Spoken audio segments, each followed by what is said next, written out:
You know those forbidden stories you're not supposed to hear? Here's one of them. Inside Russia's most feared maximum security prison, a place built for terrorists, war criminals, and the highest-ranked mafia bosses, something happened that guards still refuse to talk about. And today, you're about to learn why.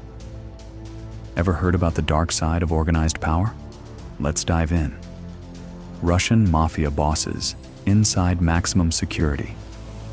Hidden in the Russian wilderness stands a fortress with a single purpose: contain the men who built empires out of blood, fear, and absolute loyalty. This place goes by a name prisoners whisper, but never say out loud. Black Dolphin. A prison where inmates march bent at 90 degrees, where daylight is a privilege, where isolation isn't punishment, it's routine. But for the Vor v Zakon, the crowned bosses of the Russian underworld, this prison became a battlefield, not of fists, but of power. Because even behind steel doors, influence finds a way. In 2011, the Russian Federation executed a coordinated sweep targeting some of the country's most dangerous criminal syndicates. Among the captured were 3 mafia bosses whose reputations stretched across continents. Mikhail the architect, Rudenko, the strategist who controlled extortion rings from inside luxury hotels, Sergei Bocharov, a man who solved problems with bullets and silence, and Viktor the ghost, Lazarev, a boss no one had seen in public for nearly a decade. All 3 vanished into Black Dolphin on the same day. Coincidence? No one believes that. To understand what happened next, you need to understand the rule that shapes the Russian underworld, the Vor v Zakoni code, the thief's law. In this world, loyalty isn't suggested, it's absolute. You never cooperate with the state, you never serve the system, and above all, you never lose status, even in prison. But Black Dolphin wasn't built with the thief's law in mind. It was built to break it, which meant the bosses were about to face something they hadn't dealt with in decades, a place where their power no longer mattered, or so the guards thought. 3 months into their sentences, guards noticed something disturbing. Rudenko, Wolf, and the Ghost, men housed on opposite ends of the prison, began changing the behavior of inmates around them.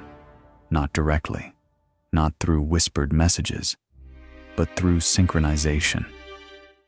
Inmates started standing in the same posture, eating on the same count, pausing conversations in the same rhythm. Each wing was moving like it had a conductor. 3 conductors. The guards didn't understand it at first, until they reviewed the surveillance footage.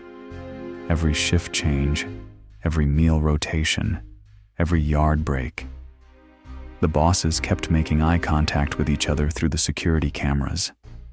It was subtle, barely noticeable. A glance here, a nod there. But for men trained in communication without words, it was enough. They were orchestrating influence under the noses of the entire institution. Black Dolphin was designed with one weakness. Cameras were everywhere. But human interpretation wasn't. The mafia bosses used the system itself as a communication channel, creating an invisible network built from body language, timing, and ritual. They weren't just communicating, they were recruiting. Prisoners who followed the silent choreography were rewarded. Small gestures, a nod, a glance, a pause that meant, "You're part of us now." Within weeks, half the cell blocks had adopted the rhythm. The prison was becoming a living organism. But then something happened. The guards could not explain. Something impossible. Something that terrified the warden. On a cold winter night, at exactly 2:17 a.m., every inmate in Black Dolphin stopped moving. Every single one. Hundreds of prisoners froze in place. No alarms, no shouts, No commands, just silence. Then, simultaneously, as if controlled by a single mind, they turned toward the cameras and stared. The warden later described it as the most organized, unorganized act he had ever witnessed. No one spoke, no one rebelled, but the message was undeniable. The bosses still held the crown. Even here, the Russian government responded immediately.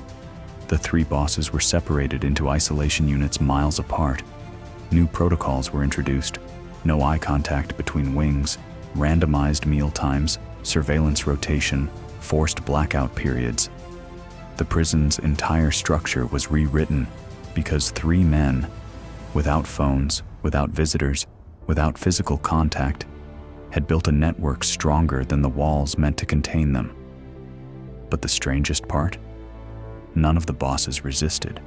They had already proven their point. To this day, guards still talk about the night the prison looked back at them, a moment that reminded everyone of a truth the authorities rarely admit. You can cage a body, but you can't cage influence. Some men rule with force, others rule with fear, but the most dangerous criminals of all rule with silence. This was the story of the Russian Mafia bosses inside maximum security. And trust me, there are deeper stories waiting. If you want more, you know where to find me.